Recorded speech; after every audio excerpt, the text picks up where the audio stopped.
Welcome to Heartspeak Podcast, episode 192, Healing Through Sacred Landscapes. Well, hello there. Wherever you are in the world, you are welcome. It's good to be back with you. Hope you enjoyed that new moon in Gemini, bringing forward new ideas, helped by the Jupiter-Mars conjunction. And we're now in a waxing phase of the moon, which means for the next so many days up to the full moon, you're going to be able to think about these projects and start practicing them, start manifesting them, not just talking about them, doing something with them. You can ride the wave of activity and creativity. And there's going to be help because Mercury, which has been going retrograde, goes direct on June the 3rd, which means that we're starting to see movement not only in our words, in our practices, in our manifestations, maybe even in short journeys and in supply chains. Maybe we're going to get food for our babies, the formula that has been held up, which I can never understand how that ever happened.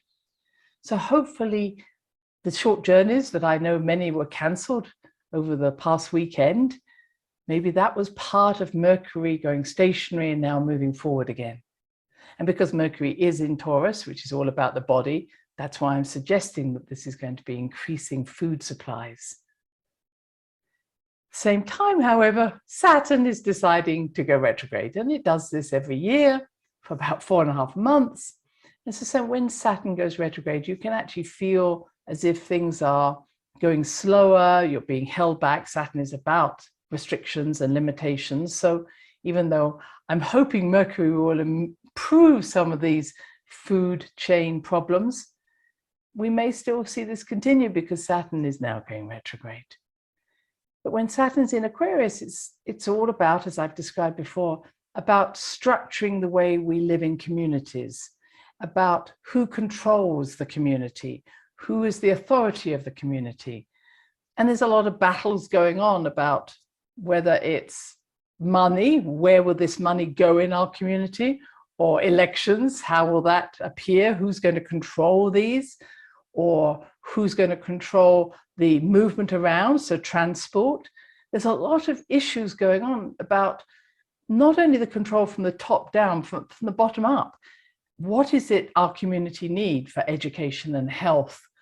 And that's part of what I'm going to talk about today, which is what is health and how does our landscape, especially our sacred landscape, help us? We tend to look at health perhaps from a pharmaceutical point of view or something that is missing from a pharmaceutical point of view, which is not true, of course. We have within us the ability to create most of those enzymes and endorphins and drugs that we might take artificially. But if we knew how to realign our bodies to the natural rhythms, to the landscape around us, it would also provide our body's ability to say, oh, she needs more of this. We'll help her to have that. You'll be amazed at how many of the drugs that are on the market actually exist already within us. It's just that we've forgotten how to produce them. So this Saturn in Aquarius now going retrograde is not only going to perhaps bring to the fore who's controlling the outcome, who's controlling what's going on, but also allow us to lay down new foundations for our community and to explore what has happened before. So that this is looking at how did our ancestors deal with such issues? They've come through such times before. What did they do? How do we learn from the past? And if you're interested, learn from the future. Because I believe that many of us are here from the future in this time, or in other words, that time doesn't necessarily exist as a linear pattern, but a circular one, and that I can tap into my future lives as well as my past lives at one time. So this idea of actually being able to use the land, which has been inhabited by both my ancestors in the past and my ancestors in the future, and now me, means there's a rich wealth of information that I can tap into and ask the land, because it contains this information, what is it I can learn from you about these times? How can I manage the ups and downs that are happening, some of the chaos that's happening, and some of what we would consider our present day challenges, which are definitely there. But perhaps we could take a larger vision of this and understand that the land has gone through many changes, and that we, if we tap into that land, can move with the land and go through the changes as well. I often, as you know, go and speak to the rocks. I love leaning against rocks, humming to the rocks, speaking to them, or to old trees. And I think, wow, who has sat under this tree? Who has made love under this tree? Who has fought under this tree? Trees that are 100 or 200 years old. You think of how much they've seen. And then the rocks, of course, are here for millions of years. What have they witnessed? And here I see the rocks like a video camera. They're just standing there, just taking images. And when I tap into those rocks, I can tap into the video camera. I can see what's been happening, and I can sense it, and I resonate with it. If you want to know more about that, you might look at my Insight Timer course called The Magic of Mother Nature. But our ability at this moment in time is saying, wherever we may feel restricted, what's important is not get locked into that restriction, but actually see outside the box in a very Aquarian way. And I think that what's happening with Saturn in Aquarius going retrograde, not only is it going to bring up karma, which is owning something that doesn't belong to us, but also it's going to bring up healing. I think Saturn in Aquarius is going to also look at the past, not from a victim place, but okay, if this has happened in my community, or this has happened in my family, or this has happened in my life, what changes do I want to make? In other words, not to repeat something, or not to keep going back and saying, wow, that was a terrible time. Okay, if you got the chance to change something, what would you change? And I believe that when we can see things from the bigger picture, which is the Aquarian way, we can see, okay, there's this option, there's this option. When we're just focusing on the smudge on the window, we can't see anything else. So this to me is a time for us to widen our vision, take in all the information, whether it's emotional or psychic or practical experience, and say, knowing all this to be true, how do I wish to move forward, or how do we wish to move forward? And this really takes me to a lovely talk I was listening to called The Human Henge by Tim Darvell, who is a professor of archaeology in Bournemouth in England. And he created, or he and others created, this wonderful study back in 2016 that looked at how does our environment, our heritage, help us to perhaps lift ourselves out of mental distress. He describes how 1 in 4 people will experience mental distress, we'll call it that, over their lifetime. And I'm sure some of you have had that experience. And it's not something to be put under the counter or under the covers, nor is it to be necessarily drugged, because many a time the isolation that we're feeling, or the feelings of abandonment or feeling of being judged, and these are common feelings, the suicidal feelings or feeling depressed, come about because we almost want to say, look, just drug these people and get them out of our life because we don't understand them. They're too scary for us. And therefore, instead of seeing someone as a mental illness having a problem that we need to fix, maybe we need to find a way of entering their world and saying, what is it that's causing you to feel so distressed, so out of touch with the reality? And he took few groups. I mean, there were just 3 groups and they were small numbers, but he took these 3 groups at different times of people who were selected by the National Health Service, the psychiatric unit there, people who found themselves in a dark room and they felt no way out. So these were people who really probably drug treatment had not always helped. And so they were given the guidance and the allowance. If they wanted to be included in this survey, they could be. But it was very much to say is, how does our landscape help us to feel healthy, not only physically, but mentally? And as I was listening to him talk, I thought so much about what I had learned when I was a doctor. First of all, we know that somebody who looks out on greenery, on nature, when they're in their hospital bed, gets better twice as quickly as if someone who's just looking at a white wall. I mean, that says so much. And when I was a young doctor, we first of all would allow somebody to have flowers at their bedside. Oh no, we don't do that anymore, germ, blah, blah, blah. But bringing flowers in reminds us that we are part of nature, and the colors are so essential. And then secondly, I used to work in a hospital as a cleaner when I was a medical student. I would go in and do cleaning, etc. And the hospital I was in was a, say, one-level hospital, beautiful old cottage hospital, as we would call it. And the doors would open to the fields outside. And so the patients would go and take their chairs and sit outside and talk to each other. Of course, they had time to talk, which we don't allow now. We take somebody in, we throw them out the following day. But they would talk. The healing came from them sharing out in nature. Sometimes if they could move around, they would walk around the grounds, which were beautiful grounds. And we'd always laugh because if the sun was shining, this was in England, they looked better than their visitors who came to visit them, even though they had had maybe major surgery or something had happened.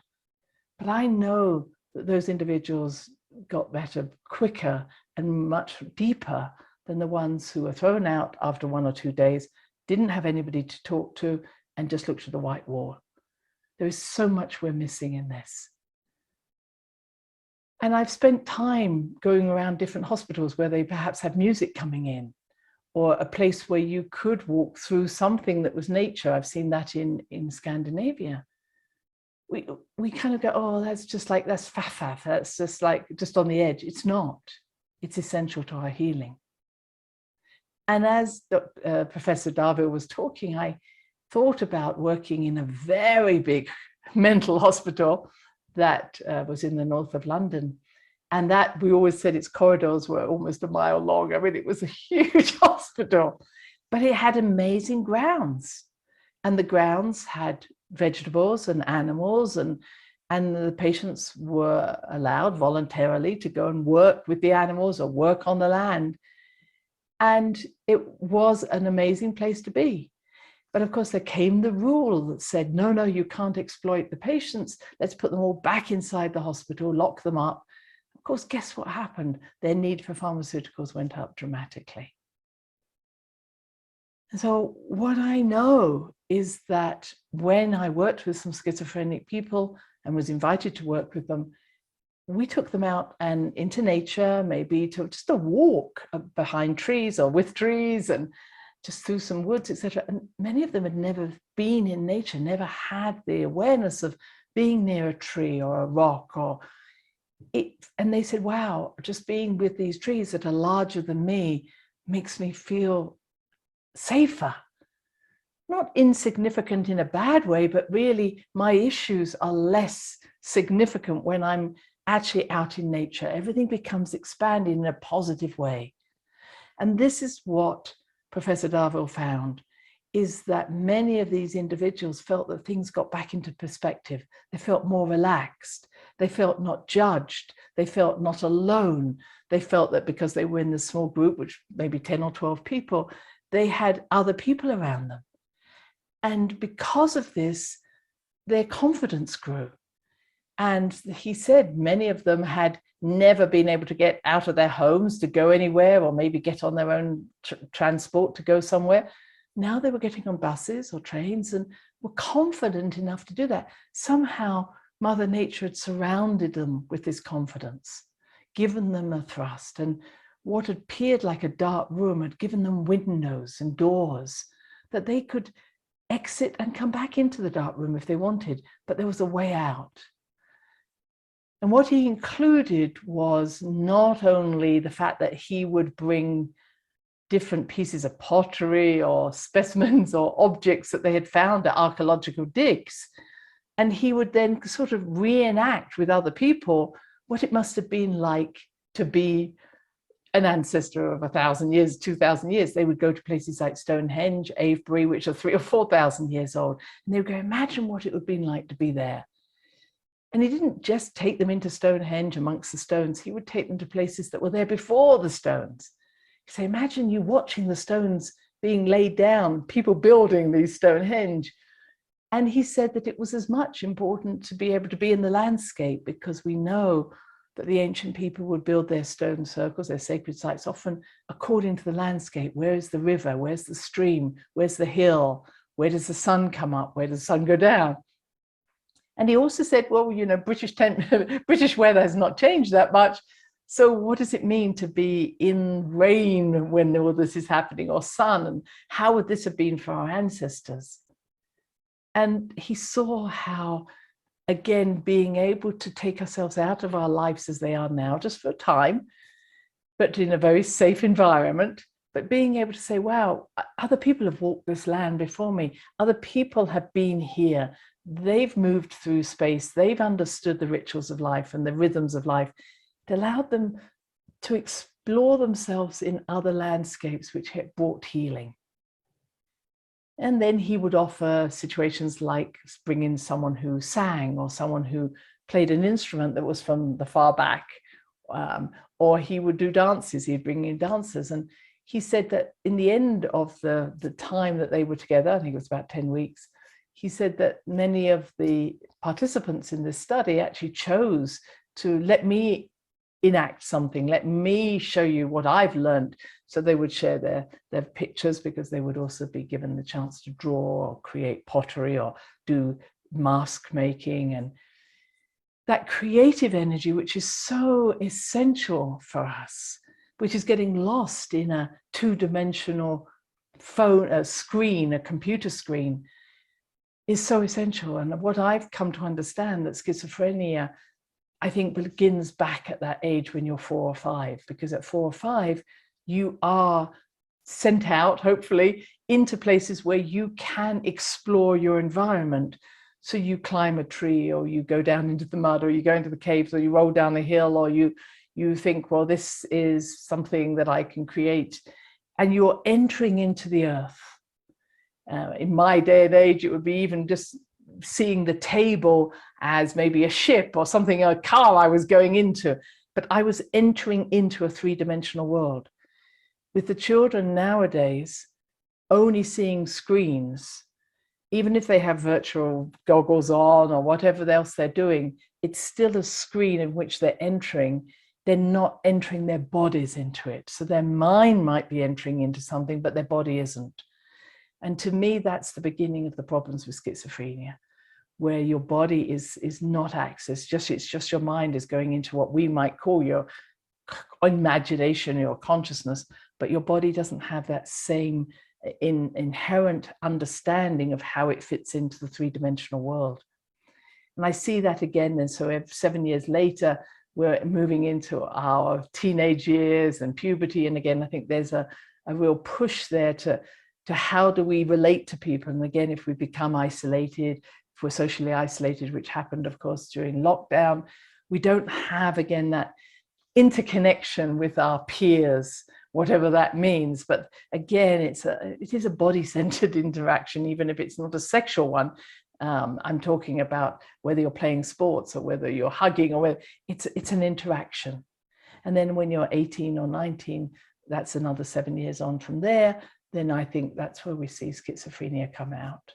So I'm talking 7-year cycles here. And I think that 18 or 19, if we have not entered into our body, if we have not entered into this earth, and it's only our mind that is functional, schizophrenia is far more common.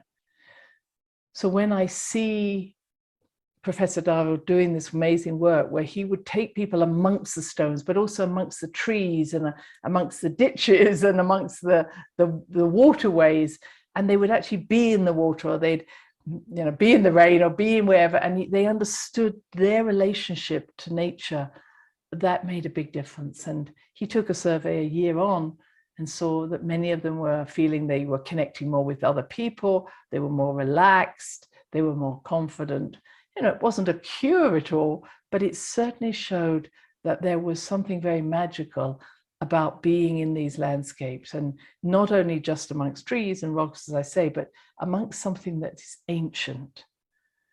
And that really took me full circle to understanding the way in which not only are these stones in a certain way with their own video camera, but the way they've been positioned also brings resonance through sound, brings resonance through the materials that we're creating for those stones, brings it through the shapes in the trees. And when we see the shapes in the trees, or we see a stone that has a particular color to it, there's a resonance within us. And a couple of podcasts before, I was talking about gold and how important gold is. And this is really what Lawrence Gardner was talking about, is yes, there is monoatomic gold, but actually all of these stones contain that gold within them. They're, over the millions of years that the stones were created, they took in all these different substances. And so that when we're in tune with the stones or the trees, we're actually in tune with some ancient elemental energies that would help us. And I was listening to someone talking about crystals, and funny enough, she talked about gold, and she said, if we were to sprinkle gold dust, this monatomic gold dust, instead of the chemtrails, the materials they spread during chemtrails, if we were spreading this gold dust across the planet, she said for a year, we would absolutely bring this planet back to its beautiful and perfect state, as well as all the humans living on it. And it reminded me of just how powerful, when I was speaking about that, how powerful this gold is. But we don't have to imbibe it or have it pouring down. We can bring that up. We can bring that energy into our hearts just by looking at the sun, looking at sunrise, sunset, or just imagining that gold bringing regeneration into us. And so my final piece is to encourage all of us to go out into nature. You don't have to go to a sacred site. You don't have to go to a place and embed yourself in all of the beings that have been here before, maybe some of them ETs, some of them human, because many of us believe that these very ancient sites were probably laid down in essence by ETs. And those ETs might be you. You may have come all those thousands of years ago to lay this down so that you could remember 10,000 years later. So I believe this Saturn Aquarian retrograde is about remembering not only karma that's perhaps something that's hurt us, but karma about who we are, reminding ourselves, remembering what is it that comes to your mind when you go to a sacred site. Throw away the archaeology books just for now. Throw away what I'm saying just for now. Where do you resonate? And it may not be in your head and you saying, oh, well, I remember being here in a past life. It may be your heart that resonates, or you use the palm of your hand, preferably your non-dominant hand, and you feel around and you say, it's this tree that seems to resonate with me, or it's that butterfly. The more we find ourselves resonating, the more we are remembering who we are. And the more we remember, the more we start living the fullness of who we are. So I hope you've enjoyed this journey, both into the future and into the past, but remembering that everything we need to heal us is already here on this planet. All we have to do is open our hearts and our body and allow those energies into our beingness through light energy, through resonance, through the elements. Until then, I'll see you next week. Bye-bye now. Thanks for listening to the HeartSpeak podcast with Dr. Christine Page. Please check out all HeartSpeak episodes in the podcast archive section on www.christinepage.com. HeartSpeak is also available on iTunes, Spotify, Google Podcasts, Sticher Radio, and now playing on Amazon Music and iHeart Radio. You can also watch the archive podcast on Christine's channel, on YouTube, and now on Rumble. Connect with Christine on Instagram, LinkedIn, and Facebook, including her newest Facebook group, The Great Mother Calling. Do share with family, friends, colleagues. Join us next time for another edition of HeartSpeak.